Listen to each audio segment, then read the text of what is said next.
जय हिंद दोस्तों, welcome to our classes. कैसे हैं आप सभी? आई होप आप लोग अच्छे होंगे और पढ़ाई आपकी बेहतर ढंग से चल रही होगी। तो आइए स्टार्ट करते हैं आज के सेशन को। और आज हम लोग डिस्कस करने वाले हैं दोस्तों पेपर पैटर्न को। जी बिल्कुल सही सुना आपने, पेपर पैटर्न को हम लोग आज डिस्कस करने वाले हैं।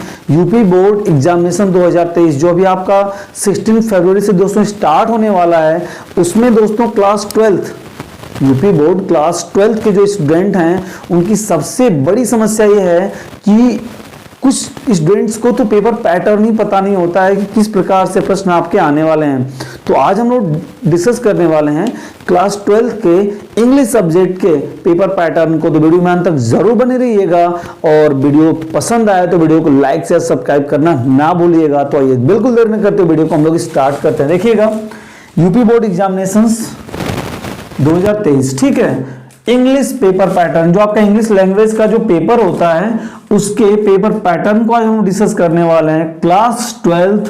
और आज का सेशन नंबर दोस्तों कितना है? 1, ठीक है। तो आई होप समझ गए होंगे आप बात को। तो आइए हम डिस्कशन की तरफ चलते हैं। सबसे पहले दोस्तों आपको समझना क्या है, बात को समझिएगा स्टूडेंट्स। बात को क्या समझना आपको है कि जो आपका इंग्लिश लैंग्वेज का जो पेपर है वो टोटली 100 मार्क्स का आता है। कितने नंबर का आता है? 100 मार्क्स का आता है। और जिसके लिए आपको समय दिया जाता है 3 hours and 15 minutes। बिल्कुल सही सुना आपने, 3 घंटे और 15 मिनट का आपको समय दिया जाता है उस पूरे पेपर को सॉल्व करने के लिए। तो आइए देखते हैं हम लोग बोर्ड पे कि कितने पार्ट में बटा होता है। तो इसके इंस्ट्रक्शंस क्या होते हैं जरा देखिएगा। जो इंस्ट्रक्शंस में हम बात करें इसके लिए तो इंस्ट्रक्शन होता है कि this question paper is divided into 4 section. पहली बात तो यही है कि ये पूरा पेपर जो इंग्लिश लैंग्वेज का आपका पेपर होता है ये पूरा का पूरा लिटरेचर प्लस इसमें क्या है कि जो लैंग्वेज है वो पूरा का पूरा 4 पार्ट में डिवाइड होता है, जिसमें आपका राइटिंग सेक्शन भी आ जाता है, रीडिंग सेक्शन भी आ जाता है। तो इन चीजों को हम डिस्कस करेंगे। तो पहली चीज जो आपका पेपर है वो 4 पार्ट में डिवाइड होता है, ठीक है। उसके बाद ये दिया होता है कि सारे पार्ट के सभी क्वेश्चंस आपको करने अनिवार्य होते हैं। मतलब जिस हिसाब से इंस्ट्रक्शंस आपको मिलता है उसमें आपको उस हिसाब से सारे क्वेश्चन को सॉल्व करना कंपलसरी होता है, नेसेसरी होता है, ओके। इसके बाद ये दिया होता है कि प्रत्येक सेक्शन के जो मार्क्स हैं वहां पर अवेलेबल होते हैं। आप देख सकते हैं कि प्रत्येक सेक्शन कितने मार्क्स का है, ओके। और लास्ट में ये चीज बोली जाती है कि आपको मतलब अच्छे ढंग से लिखना है। मतलब जो आपकी लिखावट है, जो आपकी राइटिंग है वो अच्छी होनी चाहिए। इन इंस्ट्रक्शंस के बाद आपका पेपर स्टार्ट होता है। जरा देखिएगा कि जो 4 सेक्शन आपके बने हुए सेक्शन A, B, C और D, इन 4 सेक्शन में आपका डिवाइड होता है क्वेश्चन पेपर, ठीक है।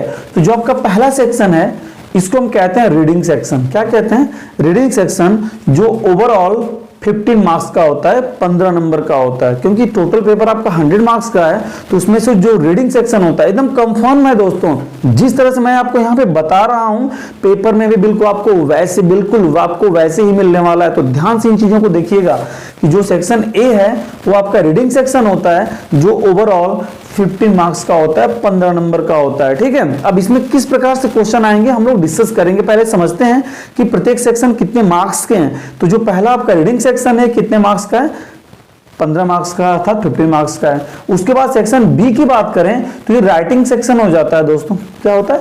राइटिंग सेक्शन होता है जिसमें आपको ये देखने को मिलता है 20 मार्क्स का। कितने मार्क्स का मिलता है? 20 मार्क्स का मिलता है, अर्थात 20 नंबर का मिलता है। उसके बाद थर्ड सेक्शन होता है सेक्शन नंबर सी, जो होता है आपका ग्रामर सेक्शन होता है जो आपके 25 मार्क्स का होता है। कितने मार्क्स का होता है? 25 मार्क्स का होता है ग्रामर सेक्शन। इसके बाद नंबर आता है सेक्शन डी का जिसे हम कहते हैं लिटरेचर सेक्शन, जो आपका होता है 40 मार्क्स का। कितने मार्क्स का? 40 मार्क्स का। तो ओवरऑल आप देख सकते हैं reading 50 marks, writing section 20 marks, grammar section 25 marks and literature section 40 marks, ठीक है। तो यहां पर आप देखेंगे 15 प्लस 20 35 हो गया आपका। कितना हुआ? 35 हुआ प्लस 25 60 हो गया प्लस 40 आपके टोटल कितने मार्क्स हो गए? 100 मार्क्स हो गए। तो ओवरऑल जो आपका ये इंग्लिश का पेपर है ये 100 मार्क्स का आता है। क्लियर हुई बात? अब आइए हम लोग चलते हैं, देखते हैं जरा कि जो आपका रीडिंग सेक्शन है, जो रीडिंग सेक्शन है इसमें क्वेश्चंस आपको किस टाइप से पूछे जाते हैं और कैसे इनको सॉल्व करना होता है। देखिए पेपर तो आपको मिल जाएगा, इसमें चीजें होती क्या है ये हमें समझना जरूरी है, ठीक है ना। रीडिंग सेक्शन में क्या क्वेश्चंस आते हैं इनको आप समझना जरूरी, क्योंकि ओवरऑल को पता हो गया कि जो आपका रीडिंग सेक्शन है 15 मार्क्स का है। रीडिंग सेक्शन कितने मार्क्स का है? 15 मार्क्स का है। उसके बाद राइटिंग सेक्शन कितने मार्क्स का है? 20 मार्क्स का। फिर ग्रामर सेक्शन 25 मार्क्स का और लिटरेचर सेक्शन 40 मार्क्स का, ठीक है। तो उसमें जो 50 मार्क्स का आपका रीडिंग सेक्शन है उसमें क्या चीज पूछा जाता है, अब आइए उसको हम जरा देखते हैं, ठीक है। देखिएगा, आपको मैंने बताया कि आपको टाइम कितना मिलने वाला है, 3 hours 15 minutes, अर्थात 3 घंटे 15 मिनट आपको मिलने वाले हैं। और मैक्सिमम जो इसके मार्क्स हैं वो कितने हैं? 100 मार्क्स हैं, ठीक है। तो आइए हम लोग डिस्कस करते हैं सेक्शन ए को, जो आपका क्या है, रीडिंग सेक्शन, ठीक है, जिसके लिए आपको दिए जाएंगे कितने मार्क्स? 15 marks, okay. आइए देखते हैं इसमें आपको मिलता क्या है, जरा ध्यान से देखिएगा कि read the following passage carefully and answer the questions that follow, ठीक है। अर्थात आपको यहां पे क्या मिलने वाला है? पैसेज मिलने वाला, अनसीन पैसेज इसको बोलते हैं दोस्तों। आपको ये पैसेज मिलेगा यहां पर। तो ओवरऑल पहली बात तो ये कंफर्म हो गई कि जो सेक्शन ए रीडिंग सेक्शन है इसमें आपको क्या मिलने वाला है? पैसेज मिलने वाला है, और उस पैसेज के थ्रू कुछ क्वेश्चन दिए होंगे जिनका आपको आंसर लिखना होगा, ठीक है। तो पहले आइए हम क्वेश्चन की बात कर लें, फिर पैसेज को सॉल्व कैसे किया जाता है उसमें हम लोग डिस्कस करेंगे, ओके। देखिएगा, सपोज दैट ये आपका पैसेज एक दे रखा हुआ है, ठीक है, ये आपका पैसेज दिया हुआ है और इस पैसेज के थ्रू कुछ क्वेश्चन यहां पर हैं, उनको आपको सॉल्व करना होगा, राइट। तो देखिएगा, आपके 5 क्वेश्चंस पूछे जाते हैं इसमें, और प्रत्येक जो क्वेश्चन होता है वो कितने मार्क्स का होता है? 3 मार्क्स का। ओवरऑल 15 मार्क्स हो जाते हैं, ठीक है। तो जो फर्स्ट क्वेश्चन होगा, ये फर्स्ट क्वेश्चन होगा आपका, ये आपका होगा 3 मार्क्स का। जो सेकंड क्वेश्चन होगा अर्थात बी वाला होगा कितने मार्क्स का? ये भी 3 मार्क्स का होगा। जो थर्ड क्वेश्चन होगा ये भी 3 मार्क्स का होगा, और जो फोर्थ क्वेश्चन होगा ये भी कितने मार्क्स का होगा? 3 मार्क्स का होगा। टोटल 12 हो गए। अब उसके बाद जो लास्ट 5th क्वेश्चन होगा, ये आप में इसमें सब इसके 3 सब पार्ट होंगे, फर्स्ट सेकेंड एंड थर्ड, तीनों 1-1 मार्क्स के, अर्थात टोटली कितने मार्क्स का हो गया? 3 मार्क्स का। टोटल कितने हो गए? 50 मार्क्स, ओके। तो अब देखिए ध्यान से कि पहली चीज तो आपको पता लग गया यहां पर कि जो आपका क्लास 12th इंग्लिश के पेपर में जो पहला सेक्शन रीडिंग सेक्शन है उसमें आपको क्या पूछेगा? बोले मेरे साथ, क्या पूछेगा? पैसेज पूछेगा, ठीक है। और उस पैसेज के थ्रू आपको 5 क्वेश्चन मिलेगा, जिसमें 4 तक 1-1 क्वेश्चन होंगे 3-3 मार्क्स के, और जो लास्ट 5th क्वेश्चन होगा उसके 3 सब पार्ट होंगे 1-1 मार्क्स के, अर्थात वो भी आपका 3 नंबर की होगा। अर्थात टोटल ओवरऑल ये बोल सकते हैं कि रीडिंग सेक्शन में एक पैसेज मिलेगा आपको, जिसके लिए आपको 5 क्वेश्चन दिए जाएंगे और प्रत्येक क्वेश्चन 3-3 मार्क्स का होगा। टोटल ओवरऑल आपको उसके लिए 50 मार्क्स अवेलेबल कराए जाएंगे, अर्थात दिए जाएंगे, अर्थात उस बेसिस पे आप उसका आंसर राइट करते हैं तो, ओके। अब देखिएगा ध्यान से कि एक पैसेज का आंसर अच्छे ढंग से कैसे लिखें, एक पैसेज का आंसर अच्छे ढंग से कैसे लिखें। तो देखिए, सबसे पहली बात आपको क्या करना है, स्टेप 1 आपको क्या करना है कि पहले आपको पैसेज रीड नहीं करना है। अकॉर्डिंग टू मी, मेरे अनुसार यदि आप मेरी बात को मानते हैं, समझते हैं, तो सबसे पहले क्वेश्चन, मतलब जब एग्जामिनेशन हॉल में आप जाएंगे तो ओवरऑल पहली चीज कि एक ही बार में पूरा क्वेश्चन पेपर पढ़ने की कोशिश मत करिएगा। इसको हम डिस्कशन करेंगे बाद में क्यों मैंने ऐसे बोला, बट पहले मेरी बात को समझने का प्रयास करिए। जब आप पैसेज को सॉल्व करने जा रहे हैं तो पैसेज को सॉल्व करना, हाँ एक क्वेश्चन और आता है यहाँ पे कि हमारे पास तो 4 सेक्शंस है ना। अब सबसे पहले पैसेज सॉल्व करें कि ना करें इस पे मैं एक अलग वीडियो बनाऊंगा, बट यहां पर हमें क्या है कि जब आप पैसेज सॉल्व कर रहे हो ना, तो सबसे पहले do not try to read passage firstly, मतलब पहले पैसेज पढ़ने की कोशिश न करें। सबसे पहले आप क्वेश्चन पे जाइए, क्वेश्चन को रीड करिए, और जब उसको रीड करेंगे, पढ़ेंगे, तो कुछ तो समझ में आएगा कि इसमें क्या पूछने का प्रयास कर रहा है।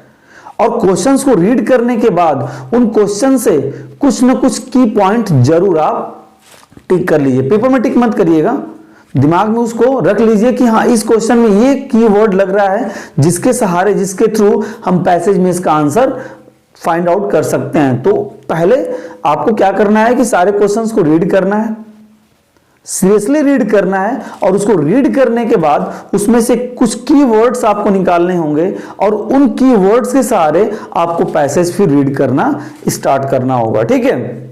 उसके बाद जब आप पैसेज को रीड करेंगे ना, तो आपके पास एक एम होगा कि नहीं हमें ढूंढना क्या है। अब आप खुद सोचिए कि आपने क्वेश्चन पढ़ा नहीं, आप सीधा पैसेज पढ़े जा रहे हैं, पढ़े जा रहे हैं, पढ़े जा रहे हैं, और आपको पता नहीं कि आपको ढूंढना क्या चीज है, किसका आंसर आपको मतलब चाहिए, नहीं पता होगा आपको।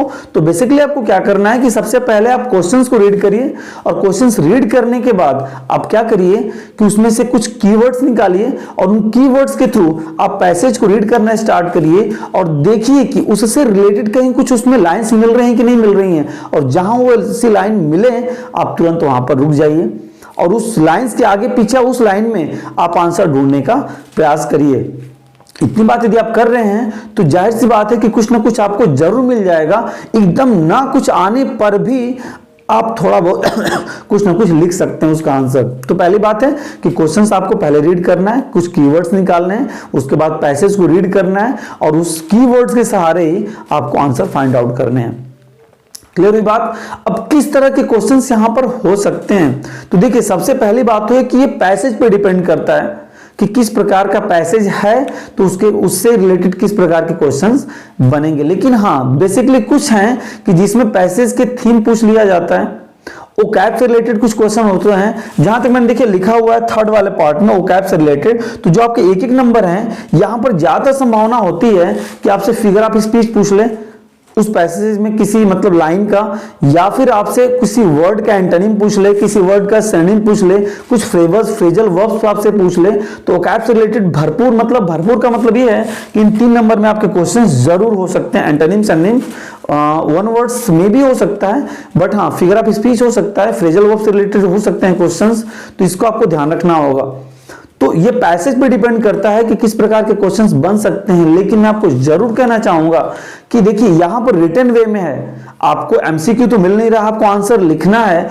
तो आंसर लिखते समय आप पैसेज को सबसे पहले मत पढ़िए बट सबसे पहले मत पढ़िए, पहले क्वेश्चंस को आप पढ़िए, उससे कीवर्ड्स निकालिए, उसके बाद आप पैसेज पढ़ के आंसर लिखना स्टार्ट करिएगा। ओके, इतनी बात क्लियर हुई। अब इसके बाद क्या है कि जैसे हमें आंसर तो लाइन में मिल गया, मतलब पैसेज में हमें आंसर मिल गया, लेकिन आंसर एक ही 2 लाइन का है, फिर हम कैसे उसको करेंगे? क्या 1-2 लाइन पे हमें 3 मार्क्स मिल जाएंगे? मिल भी सकते हैं, नहीं भी मिल सकते हैं। तो सबसे ध्यान देने वाली बात आपको क्या रखनी है पैसेज में कि do not use your previous knowledge to write the answer of the passage questions. आपको क्या बात समझनी है कि पैसेज का आंसर लिखते समय, मतलब पैसेज के थ्रू जो क्वेश्चन आपको दे रखे हैं ना, उनका आंसर लिखते समय आपको अपने प्रीवियस नॉलेज का यूज सबसे पहले नहीं करना है। अर्थात पैसेज के थ्रू जो क्वेश्चन दिए गए हैं उनका जो आप आंसर पैसेज के थ्रू लिख रहे हैं, उस आंसर की स्टार्टिंग पैसेज से ही होनी चाहिए, पैसेज की लाइन से ही होनी चाहिए। अपने प्रीवियस नॉलेज का यूज आप करिए, बट को आंसर लिखते समय स्टार्टिंग में आपको अपने प्रीवियस नॉलेज का यूज नहीं करना है, क्योंकि साफ साफ लिखा हुआ है यहां पर कि read the following passage carefully and answer the questions that follow. मतलब आपको आंसर पैसेज के अकॉर्डिंग ही देना है। तो आप खुद सोचिए कि यदि आप अपने प्रीवियस नॉलेज का यूज करके सबसे पहले यूज कर रहे हैं और आंसर की स्टार्टिंग यूज से कर रहे हैं, तो हो सकता है कि यहां पर आप इसको फॉलो ना करें और एग्जामिनर हो सके कि आपको मार्क्स दे, लेकिन उतने मार्क्स आपको ना दे, अच्छा लिखने के बावजूद भी आपको मार्क्स न दे, ताकि आपने इस पैटर्न को फॉलो नहीं किया। तो आपको इस बात को समझना होगा, प्रीवियस नॉलेज का यूज करिए, आप उसको आंसर के लास्ट में कर सकते हैं, बट हाँ स्टार्टिंग कोशिश करिएगा कि जो पैसेज के क्वेश्चन की स्टार्टिंग है, जो पैसेज के क्वेश्चन के आप आंसर लिख रहे हैं, उस आंसर की स्टार्टिंग आपके पैसेज की लाइन से ही हो। तो ये कुछ रही बातें आपको ध्यान देने योग्य। और हाँ, आपके पास बुक्स होंगी, आप उससे प्रैक्टिस कर सकते हैं, क्वेश्चंस बैंक होंगे आपके पास, उससे आप प्रैक्टिस कर सकते हैं। देखिए इसकी प्रैक्टिस बहुत जरूरी है, क्योंकि इसको आप रीड करके नहीं लिख पाएंगे। तो पैसेज घर पे कम से कम डेली बेसिस पे, आज के बाद ही कम से कम 1 डेली पैसेज आप सॉल्व करने का प्रयास जरूर करिएगा। अगर नहीं कर रहे हैं तो देखिए 50 नंबर की बात है, 1-2 नंबर नहीं है, तो इसको ध्यान रखना होगा आपको। अगर आप एक भी रोज सॉल्व करते हैं तो मैं आपको गारंटी दे रहा हूं कि एग्जाम आपका 16 फरवरी से स्टार्ट है और 24 को आपका इंग्लिश का एग्जाम है, 24 फरवरी को आपका इंग्लिश का एग्जाम है, इंग्लिश पेपर है। तो उस दिन तक लगभग आपके पास 1 मंथ है, तो आप बेहतर चीजों को कर पाएंगे। तो डेली बेसिस पे आज से आप एक एक पैसेज सॉल्व करना शुरू कर दीजिए। तो ये रही जानकारी दोस्तों। आपको इंग्लिश पेपर पैटर्न के बारे में क्लास 12th यूपी बोर्ड के स्टूडेंट यदि आप हैं तो आई होप आपको ये वीडियो इंफॉर्मेटिव लगी होगी। अब इसके बाद हम लोग नेक्स्ट वीडियो में क्या करेंगे कि जो आपका राइटिंग सेक्शन है, ग्रामर सेक्शन है और लिटरेचर सेक्शन है, इनको अलग अलग वीडियो में सेपरेट वीडियो में एक एक करके हम लोग डिस्कस करेंगे और उसके बाद शुरू होगा क्वेश्चंस करना प्रत्येक सेक्शन वाइज। तो वीडियो में अंत तक यदि आप यहां तक बन ही गए हैं तो वीडियो को जरूर लाइक कर दीजिए, चैनल पर नहीं तो सब्सक्राइब कर दीजिए, बेल आइकन प्रेस कर दीजिए और हाँ, उन सभी दोस्तों के पास शेयर जरूर करिए जिनको इसकी नीड है। तो मिलते हैं नेक्स्ट वीडियो में, अपना ध्यान रखिए, अच्छे से पढ़ाई करिए। जय हिंद, वंदे मातरम।